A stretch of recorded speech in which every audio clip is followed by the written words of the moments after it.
absolutely incredible piece of technology.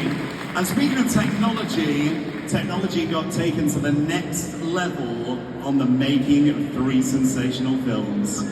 One that we can see a nice still shot of you in and behind us. Have we got some Lord of the Rings fans in with us this morning? Well, it's nice to be back in the land that inspired the greatest dwarf of all.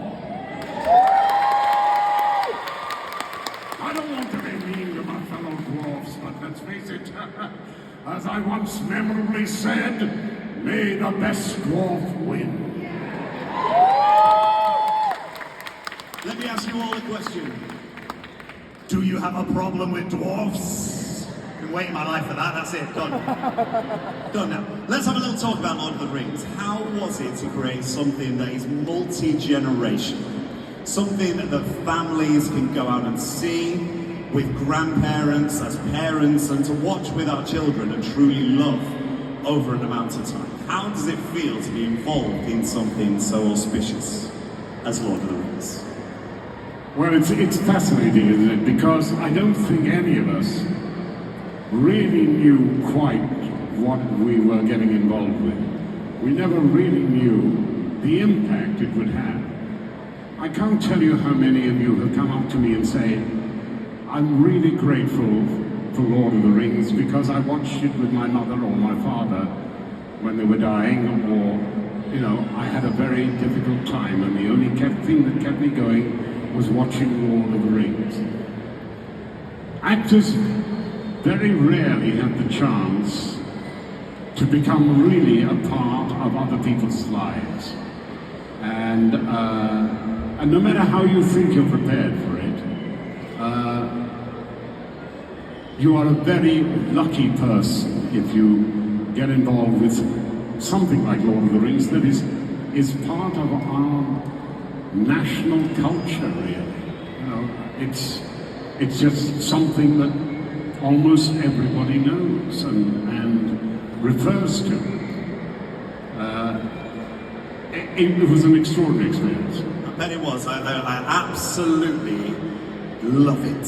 It is one of my all-time favorites. So to be on stage with you is a true moment for me. Well, you know, from an old dwarf to a young elf, you've got very sound judgment, lad. That's it, I can float to heaven and be very happy. Well, speaking of young elves, I was watching a little interview with one of your co-stars, Orlando Bloom, who described you as a father figure to a lot of the cast, and described Sir Ian McKellen as a drunk uncle to the rest of the cast. So being a father figure to a young set of elves and a young set of hobbits, what was it like working with the younger generation on this particular project? Those trouble-making young hobbits, always getting drunk and getting into trouble. Well, often you work with a very, very good cast. For instance, I don't think I've ever worked with a bad Irish actor. Some casts you've got a number of good people, very promising, but there are 1 or 2 weak spots. Lord of the Rings was the most incredibly well-cast show that I think I've ever been involved in. Everybody is just wonderful, brilliantly cast. And it was just wonderful to see the way they bonded, they got together. There was only one miserable old devil there, you know, who didn't go out partying, and yeah, he was a bit of a miserable downer. And unfortunately, I wore his boots every day. But they were spectacular, and you know, when you take those long films on, you know, you have to march directly towards the guns. You can't have people saying, oh, I'm off today, and this. You've all got to be there. And they were, and God bless them. And pity Billy Boyd isn't here today. Billy is a remarkable fellow, you know. I bet you didn't know that actually he is a book binder, a professional, high-quality binder of books. And Billy, when you come back from sauntering around the world, understand I've got a couple of old books I want you to do for me. You can't get the hobbits when you need them. Anyway. Love it, love it. Well, going from one iconic set of films to another, let's move on to Indiana Jones. I'm not going to ask you about that one. But we are going to ask you about number one, number three. We're going to talk about Raiders of the Lost Ark and The Last Crusade. What was it like to work with someone like Harrison Ford, who at the time of starting for Raiders had already been established within Star Wars, but had truly taken himself to the next level by carving a niche out in another iconic role? Well, you've actually identified it there. I mean, Harrison was, the character actor in Star Wars. He was not meant to be the lead in Star Wars, but he was a very young, focused, strong actor who intended to be a star. And he virtually stole the first Star Wars by himself from Mark. And the chance of playing Indiana Jones was one that he absolutely seized. And he knew that this was his chance to move from being, a good character actor to being a leading man. And his focus, his drive, his determination made that happen. And every time I see him, his acting gets stronger and stronger. And when you think about it, Air Force One, all those other wonderful things, there are 2-3 franchises that he has taken and cast and made his own brand. And that is a remarkable, almost unique talent that he has had within his generation. I mean, he is a great, great film star. And watching him become the Harrison Ford is really a joy and very inspiring to other actors, I think. Beautiful. Well, we love that. Wouldn't you agree, Harrison Ford? Absolute legend. Absolute legend. But we're stood alongside another absolute legend right now, and we are going to open up the panel to each and every one of you, ladies and gentlemen. Have you got any questions for Mr. John Rhys? Please bring yourself down. We've got a microphone right here in front. Yes, young lady. We saw you raise your height. We've got another one right here. Sprint, girls, sprint. Get there first. The others are coming. I can see them rising in their seats. They're rushing towards you. There's going to be a line of some dispute in a minute. I'll ask a question slowly, because the old fart in front of you, it doesn't hear very well. It's probably going to fall off in a minute. What's your name, young lady? Sage. Sage? Please, the stage is yours. So, we're going to the question. It is a very iconic work that fills legends of the Norse follow. In Tolkien's writing in the actual book series, he's much more fanatic than Peter Jackson's in the fact that he's the only one to ever go to Valinor and build and really trust with Elfstad and Norse. So, my question for you is, would you have liked to see Peter Jackson do anything more with you? Well, I once read a book about Richard Burton's Hamlet, and one of the guys was playing one of the lords in it. And he fussed for weeks and weeks about his part and this sort of thing. And then he realized, actually, it really doesn't matter so much about that particular lord. It's about the show and Hamlet. I like to think that Lord of the Rings is really the story of a dwarf leading a number of people on a long, difficult sojourn to defeat evil. However, there are different ways of looking at it. PJ had the right balance. that book is impossible to turn into a film. It is impossible. Nobody believed it could be done. And Peter and Fran, you know, they made it happen. The structure is not a film thing. It doesn't follow that wonderful arc of a traditional story. I mean, if you really boil it down, things are good and something disturbing happens. And then things are not quite so good and things get a bit bad. And then there's a skirmish and things look really rather depressing.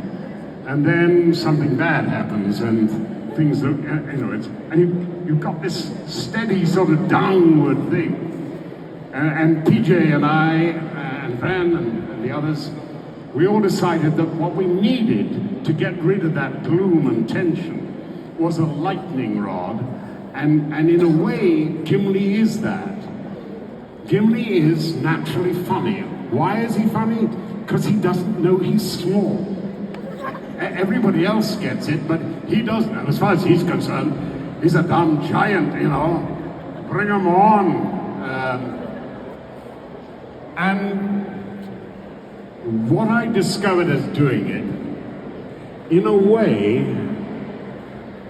the dwarf is the most human character of all of them. We see the worst of ourselves in him. You know, the xenophobia, foreigners, you know, the jealousy, the meanness of spirit, the suspicion, and the aggression, and that's us. But we also see kindness, a willingness to protect the vulnerable, loyalty, a resolution that once a choice is made, you will carry it through. That absolute fearlessness, you know, small chance, certainty of death, small chance of success. What are we waiting for?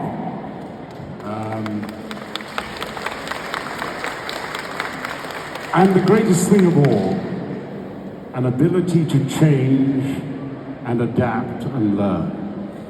The man who is suspicious of elves and that witch who lives in the forest, and if men set their eyes upon her, they are never the same again. Well, he does set his eyes on Galadriel, and he falls completely and hopelessly and irrevocably in love with her. You know, and we hope that in our hearts too, we have the ability to change and adapt. I'm sorry, I haven't got too long. A big one. Okay? Thank you so much, Sage. Can we have a massive round of applause for a wonderful question? As we go from Middle-earth, we go to a galaxy far, far away. And we've just got R2-D2 in front of us as well. I was expecting to stick around. But good sir, yes, wielding an amazing lightsaber. Let us know your name and your question. First off, can I start by saying hello there? It's John Rhys. Another Lord of the Rings question for you. Obviously, we also know you voiced Treebeard, the Ent. I want to ask a little bit about the emotion it took to voice such a very wise and old being. Obviously, we know Gimli is very arrogant and very selfish, as you've just said. What do you mean, arrogant and selfish? He only ever thinks of himself. Come on. What a bitch.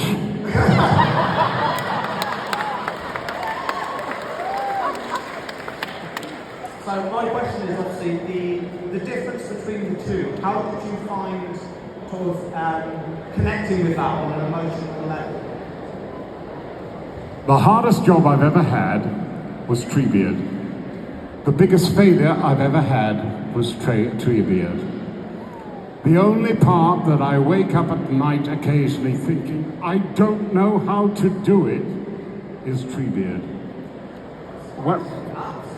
When PJ offered it to me, I thought, oh good, extra dosh, should be very easy, no problem.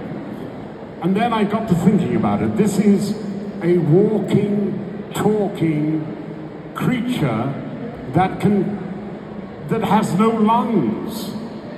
I mean, so when we say he talks, what sound could that possibly be?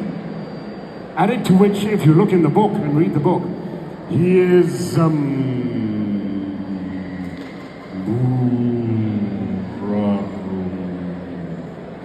rather slow. You can't do that in film. You know, the way our minds work means that when we read slowly, or something happens slowly in a book, our mind adapts to the slower passage of time of those words. We can interpret it almost instantly, but our vision of it is slowed down. And that's one of the wonders of books.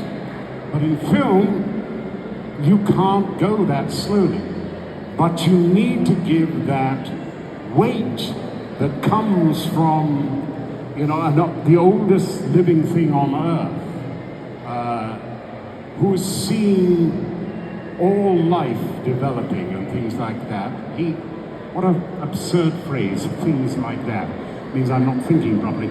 Anyway, he has seen life for almost all time. And he's able to pull back those memories, but he's an immensely slow creature. And what does he sound like? And so I first of all I thought, well, let's take the voice and really reduce it, you know, so it gets very, very, very deep. And I did some things like that, you know. And it was nonsense. You can't do it slow, you can't do it too deep. I tried to get whale noises in it. You know, then I thought, now wait a minute, he's a walking tree. Now, so he's pulling the roots out of the ground. What does the sound of roots coming out of ground? That squelch. Yeah, how do I get that into the voice? How do I get that rubbing of the bough against each other in the wind? It was a nightmare. I tried everything that I know. And how do you go from that immense power of the Ents are going to war with the great gentleness of, you know, of being able to, so I'm improvising slightly now, of being able to stand there and you feel a little mice running over your toes and the little birds come and sit on your branches and they talk to you and so, to get that combination of immense innocence and simplicity with the power of the Ents are going to war. Impossible. So the answer is, I got it wrong, I apologize, I don't know. Oh, yeah, I went to New York, I went on a radio station, and a man called Bob Hieronymus, and he said, well, I've got some talking friends, real scholars. I'm going to ask them. So he sent a message off, basically to them saying, JRD wants to know, you know, how to play trivia. And he got an answer back from one of his friends who said, there is only one actor in the world who can play trivia. At which point I went, James Earl Jones. And thinking about it, James would have done a better job. Lovely, thank you very much, Mr. Davies. Thank you. May the force be with you. Love that. Wonderful question, ladies and gentlemen. Please give it up. Always like to hear a little bit about Tree-Bin. Wow. Well, we have seen some cosplays and we have seen some cosplays. What is that strange pulsating fungus growing out of her head? From Stephen King's was Right. Next level, right there. That's all. Good answer. Good answer to a difficult question, yes. Right, go on. I just wondered if you'd ever picked up any souvenirs on any of the films that you've done over the years. Oh, yeah, one or two. By and large, actors are not allowed to steal props. And a good thing too, though I have to tell you that when we were doing Lord of the Rings, one of the security guards was stealing them, and I believe was trying to sell them, but he got caught, and I think he got fined and went to prison. But I may be so out of order by saying this that I probably better shut up.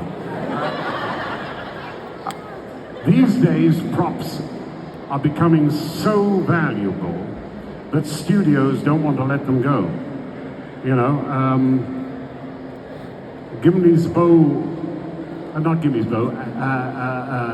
Orlando's bow, he gave to a charity, was sold it for $36,000, and I think it's now valued at about $500,000. So, you know, all those mean studios like Disney, who are hard to work with, they don't want anything to leave. But yes, I do have a hat. Love it. Is it a hat as magnificent as that one? Because that is a corker. Well done, well done. Thank you so much, Carrie, for that sensational question. We come down to you, young lady. What's your name? I'm Sheila, and you definitely should be absolutely spotless as I'm present. Anyway, you worked on the last crusade with the late great Sean Connery. Have you got any memories of him? Sean was actually the sexiest man on the planet. Even at the age of 75, when Sean walked across a room, all the girls from 12 to 85 looked at him and went, wow. He was a far finer actor than he ever got the chance to be. There comes a point in an actor's career where he does something so wonderfully that all the producer of the next film wants is him to recreate that. And so, I mean, he never bothers to change an accent after a while, you know. But what he brings, what he could bring just in a smile, you know, a corner of those eyes moving and those rather thin lips just pursing, was something that 1 in 100,000 actors can do. Connery was a great star. He and Michael Caine, I think, are the two greatest film stars of their generations. Very different, but yep, what a loss. What a giant of film. And obviously you were a great fan. I mean, who wasn't? Anyway, thank you very much. A brilliant question about a British icon. Yes, Mr. Sean Connery. Hello, good sir. Talk to us a little bit. What's your name? My name's Ian, Hello, Ian. and obviously I cosplay equipment, and there are times, especially when you're in America, I find it quite difficult. Now, I understand that when I'm filming, the prosthetics in the face use some difficulties. I'm just wondering how you overcame them, and it inspires you to put up with that sort of discomfort.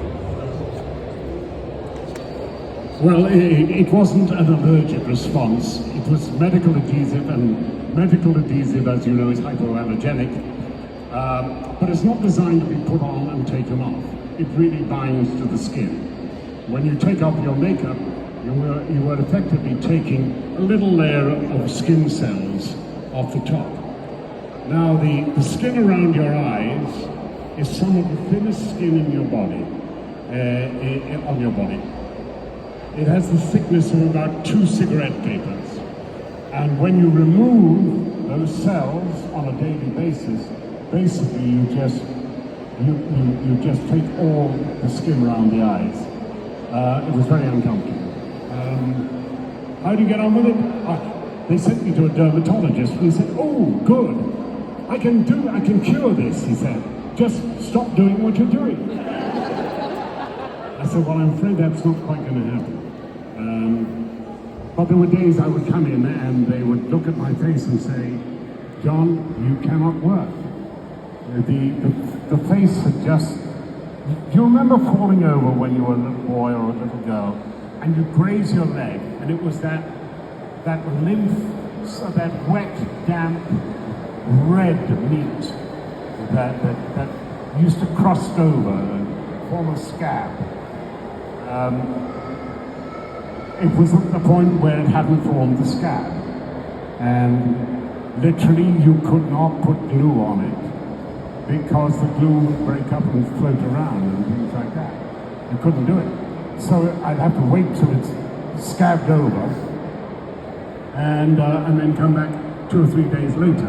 And of course it hadn't really scabbed over properly.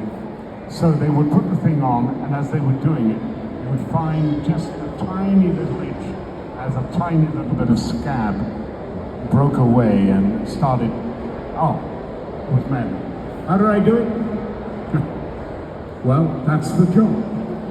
The job is you have the most privileged position in the world to work as an actor on a great project.